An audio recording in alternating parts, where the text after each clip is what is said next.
Hi കൂട്ടുകാരെ, ഇതെന്താണെന്ന് മനസ്സിലായി കാണുമല്ലോ. ഇതാണ് കോവയ്ക്ക.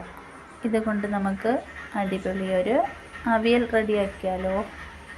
അപ്പോൾ എങ്ങനെയാണെന്ന് നോക്കാം.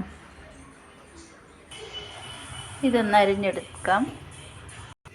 ഇപ്പോൾ കോവയ്ക്ക് ഈ രീതിയിൽ അരിഞ്ഞെടുത്തിട്ടുണ്ട്. കുറച്ച് വെള്ളവും ആവശ്യത്തിന് ഉപ്പും ഇട്ട് വേവിക്കാം. പിന്നെ നമ്മുടെ കോവയ്ക്കയ്ക്ക് അവിയലിൻ്റെ മാറ്റ് കൂട്ടാനായിട്ട് ഇത് ഉണക്ക കരിവാട് മീനാണ് കേട്ടോ,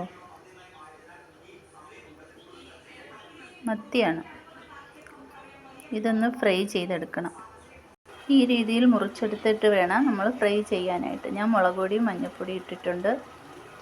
നമ്മുടെ ഉണക്കമീനിന് നല്ല ഉപ്പുള്ളത് കൊണ്ട് നമ്മൾ കോവയ്ക്കയ്ക്ക് ശകലം ഉപ്പിടാൻ പാടുള്ളൂ കേട്ടോ.